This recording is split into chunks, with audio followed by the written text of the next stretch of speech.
Hello and welcome to our first lab. Before I talk about the lab, I want to mention a few things for my intentions for the lab this year. Everybody should have a lab notebook. We're going to be using a hard copy lab notebook. You can take pictures and scan them in if you are working remotely, but it is important to me for you to have a hard copy lab notebook and to hand draw your diagrams and to hand draw your graphs. It is good practice and it's something you'll see on the exam. So anyway, in years past I've used labs to assess information that students already had, stuff that we've already covered in class, and now you're just applying what you've learned. This year my intention for labs is to use them as an instructional tool. So instead of teaching you something and then having you apply what you've learned, we're going to be learning new concepts as we are doing the labs. So because I'm using them for instructional purposes, I'm going to be doing basically the whole lab for you, the why, the how, and walk you through these investigations. Later in the year, I'm going to have you guys write your procedures, draw your diagrams, investigate these relationships on your own. But for right now, I want to do several labs with you, beginning to end, so we can talk about the vocabulary of the lab and the why of the lab. Okay, so this being our first lab, it's going to be short and sweet. And its primary purpose is to go over how I would like your lab notebook set up, how we're going to collect the data, and what the lab actually looks like. So far this week, you guys have watched some Khan Academy videos about scalar and vector, distance displacement, speed and velocity, and now we are going to take a look at a scenario that has constant velocity. One more thing before we do the lab, I want to mention, and I will repeat myself a lot, it's important for you guys to know that throughout the course of the year, we're going to be describing motion in one of three ways. An object could be at rest, an object could be moving with a constant velocity, or an object could be moving with an acceleration. An acceleration is a change in velocity, whether it be speeding up or slowing down, or changing its direction. But we'll investigate constant acceleration in our next lab. But for right now, we are just going to be taking a look at constant velocity. So I mentioned earlier that the purpose of this lab is to investigate constant velocity. The skills that we are going to be focusing on for this lab is our data collection. And equipment that we're using for this lab is this track. So I have one piece of track that is on an inclined plane. I set it up on that block over there so that it is at an angle. So this marble is going to roll down this inclined plane, and I hope we can all agree that it will be accelerating down the inclined plane. It's going to be speeding up, right? It's going to start at position 0 and speed up along the inclined plane.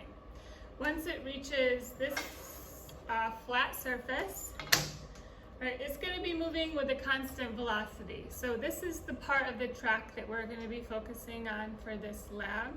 Just from when the marble reaches the horizontal surface to 1 full meter. So we're just going to take a look at the time it takes to go from our starting position to our ending position. So equipment for this, besides the track and the block, is a meter stick and this marble and a stopwatch. So because I'm videoing this, I'm going to use the video as my stopwatch. But if we were here in class, you would use either the timer on your phone, or you can use some video analysis data, which I have not used in the past, which is crazy because I just started using it and I don't know why we didn't use it in the past. So anyway,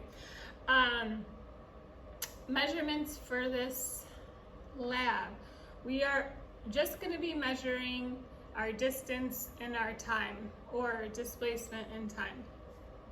So using some of our vocabulary, this ball is going to be rolling down the incline, and we're going to start the timer when it reaches this mark here on our horizontal track. I've marked out for us 0, 20 centimeters, 40 centimeters, 60, 80, and 100 centimeters. I have us 5 data points, so we will get a pretty good graph from this. And even though the motion of my ball is going to start up there, I'm going to identify my position 0 is here for just this, because we're only looking at this part of our track. So with my data collection, I'm going to time how long the ball takes to go from 0 to 20. I'm going to do that 4 times. Then I'm going to time how long it takes to go from 0 to 40. Another 4 times. And then repeating at these different lengths so that we have the average time it takes to go 20 centimeters, 40 centimeters, 60 centimeters, 80 centimeters, and 100 centimeters. With this data, we will then plot a position time graph, and the slope of our position time graph will give us our velocity. So, is that all I want to say? I think it is. Let's collect our data. So I'll create a second video on what your data table should look like and how we're going to be setting up our lab notebook. But for the rest of this video, I'm just going to be sending the ball down, and I will time how long it takes the ball to go to each of these distances.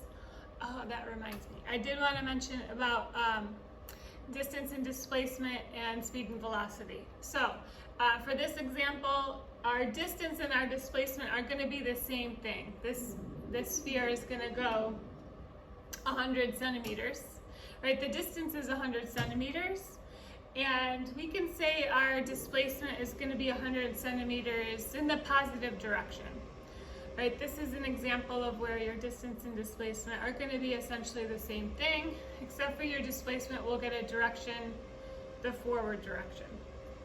Our speed and velocity, the same thing goes there. So we are actually going to be calculating our velocity, but the difference between our velocity and our speed in this case is just that velocity has a direction on it.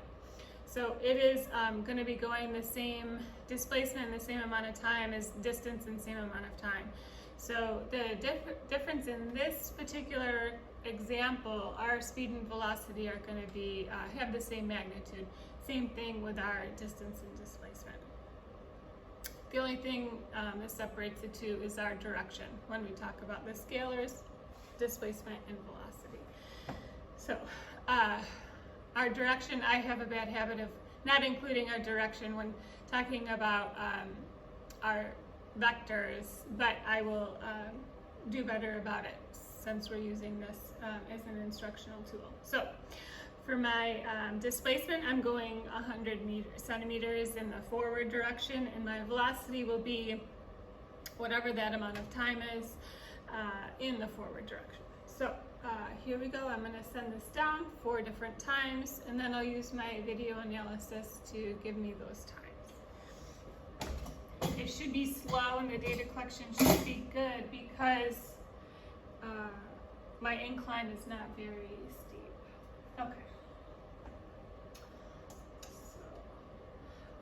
Another thing too, I want to start my marble from the same height. So I marked out here 1 meter along this incline. That part for this lab is not actually important, but you do want to make sure that the marble is leaving from the same height or leaving from the same distance before, so we can get the same velocity, repeat the same velocity for our different trials. All right, so I have this mark right here that I'm going to go by, and I ended up, the end of my inclined plane is matching up with the 0 mark on my horizontal section. So I'm going to let this go, And then I would start my time now and stop it at whatever distance I was investigating. So we'll do this 3 more times and get the times off the video, and that will be that.